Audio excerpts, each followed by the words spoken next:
नतीजे आने वाले समय की एक और संकेत हमें दे जाएंगे। जी, मैं आता हूं अनिल सिन्हा जी आपके पास। आपने सभी विद्वानों की बात सुनी। कहीं ना कहीं कुछ ना कुछ ऐसा हो रहा है कि जो भारतीय जनता पार्टी के फेवर में नहीं जा रहा है। मोदी जी हर मुद्दे की बात करते हैं, राजस्थान जाएंगे फिर पता नहीं कौन सा मुद्दा निकाल लेंगे, बार बार लाल डायरी की भी बात कर लेते हैं। लेकिन वसुंधरा फैक्टर बड़ा इंपॉर्टेंट फैक्टर है वहां पर जो। लेकिन मैं वसुंधरा से भी प्रश्न करना चाहूंगा आज बैठ के कम से कम कि भाई आपका डिसीजन है क्या? अल्टीमेटली आप कहाँ जाना चाहती हैं, करना क्या चाहती हैं?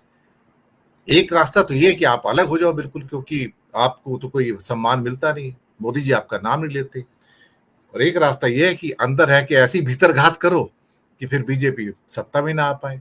पता नहीं कौन सा रास्ता चुना है, अब देखते क्या होता है। लेकिन कोई भी बड़ा नेता उतनी बड़ी बगावत नहीं कर पा रहा है, इतना साहस नहीं जुटा पा रहा है। अब तो चुनाव भी अनाउंस हो गए हैं, तो अब वसुंधरा के पास लगता कोई रास्ता बचा नहीं है और मोदी जी ने भी कोई रास्ता छोड़ा नहीं है। शिवराज मामा ऑलरेडी साइडलाइन हो चुके हैं।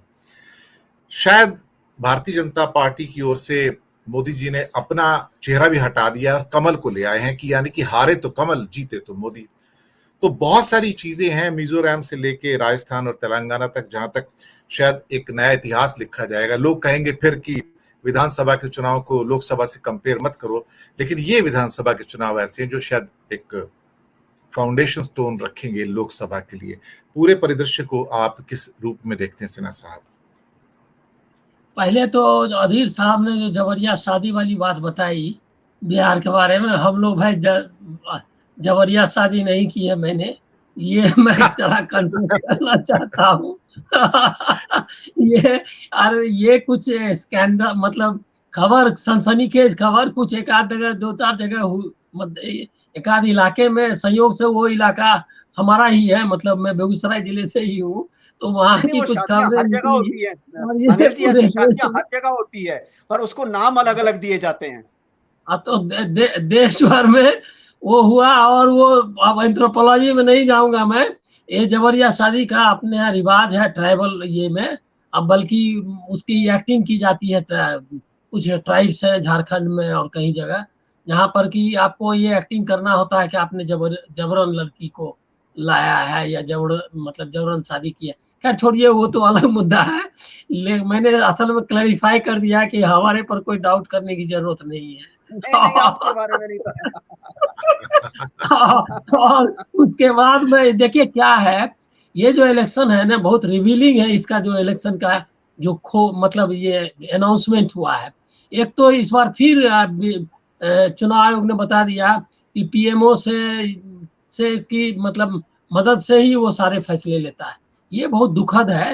हर बार इसी तरह के वो बहाने ढूंढता है, लेकिन ढूंढने से नहीं होता है।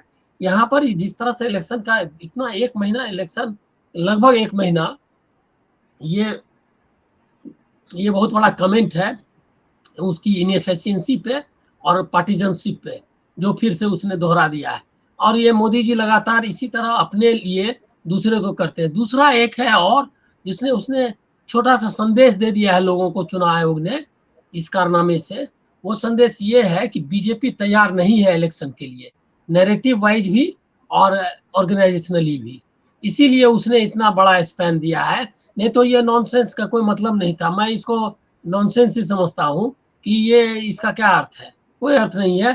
तेलंगाना में जो छत्तीसगढ़ में और तेलंगाना में तेलंगाना में थोड़ा और छत्तीसगढ़ में जरूरत थी, लेकिन उसको वो मैनेज कर सकते थे। तेलंगाना और छत्तीसगढ़ के अलग अलग इलेक्शंस का जो गैपिंग है, लेकिन बाकी का इतना लंबा करने का कोई मतलब नहीं था। 7-7 दिन का छत्तीसगढ़ में भी मूवमेंट 2 दिन मैक्सिमम ट्रूप मैनेज, मतलब इधर से उधर ले जाने में 2 दिन से ज्यादा का नहीं है।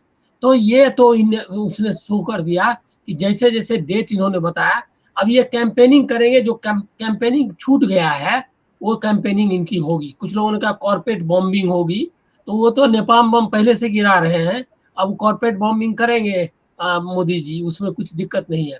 लेकिन एक चीज इससे और जो पूरा परिदृश्य में देखता हूँ, उसमें एक चीज मार्के की है। इतना अकेले पड़ गए हैं मोदी कैबिनेट में और पार्टी में और पूरे देश में कि वो सबसे फाइट कर रहे हैं। एक तरफ उनको कांग्रेस से लड़ना है, दूसरी तरफ बीजेपी के अंदर लड़ना है, और तीसरी तरफ जो है संविधान और लोकतंत्र से लड़ना है। तो बहुत मोर्चे उन्होंने एक साथ खोल दिए। विदेश नीति में तो जो लड़ रहे हैं उसमें भी दिखाई दे रहा है कि वहां भी लड़ ही रहे हैं, क्योंकि अपने यहाँ टाइम टेस्टेड फार्मूला है। मतलब ये है कि नॉन अलाइंड है हम, लेकिन इजराइल पर जिस तरह का एटीट्यूड ये लिया है, स्टेटमेंट दिया है, वो बहुत ही मतलब डिपार्चर है।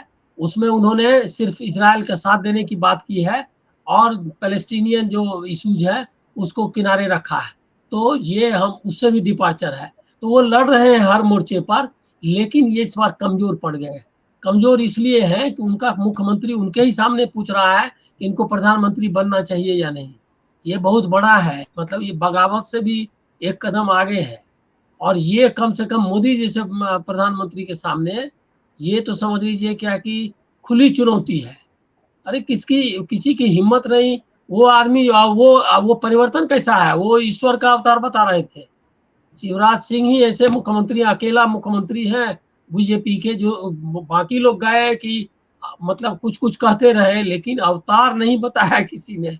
इस शख्स ने तो उनको अवतार भी बताया था, और वो इस हालत में पहुंच गया है। तो आप समझ सकते हैं कि कहाँ कब बीजेपी पहुंच गई है और मोदी जी की हालत क्या हो गई। दूसरा ये है कि ये जो इलेक्शंस आते आते और इसके कंक्लूड होते होते बीजेपी की सेंट्रल लीडरशिप में भी, मेरा मतलब ऐसा लगता है, क्योंकि आपके माहौल होने के बाद लोग करते हैं। अब मुझको लग रहा है क्या कि वो भी नितिन गडकरी जिनका नाम आ रहा था, वो बीच में कुछ अध्यात्म वगैरह की बात करने लगे थे। लग रहा था कि कुछ संन्यास वगैरह की सोच रहे हैं। वो इस बार का एक नया इंटरव्यू देख रहा था जिसमें वो चुनाव लड़ने की बात कर रहे हैं वहीं से। इसका मतलब कि वो भी तैयारी शुरू कर दी है उन्होंने। तो अब उनको कई तरह का देखना पड़ेगा। दूसरा है कि नैरेटिव वाइज एकदम फेल्ड नैरेटिव है, कहीं कुछ हो नहीं रहा है। अभी देखिए क्या हुआ कि ये भ्रष्टाचार का मुद्दा उठाया और उन्होंने उसको खुद ही डिफीट कर दिया। दूसरा कि कांग्रेस इंडिया गठबंधन एक नहीं है और उसको विपक्ष का समर्थन नहीं है, इसका उन्होंने चलाया। बीआरएस को उन्होंने एक्सपोज कर दिया। कल वो ममता बनर्जी को एक्सपोज करेंगे और परसों वो केजरीवाल को एक्सपोज करेंगे। तो जो उनके कांटे हैं इंडिया गठबंधन के, उसको खुद ही वो निकाल देंगे। उनको कोई दिक्कत नहीं है। ये सब जो डुबियस लोग थे वो सब इधर उधर हो जाएंगे।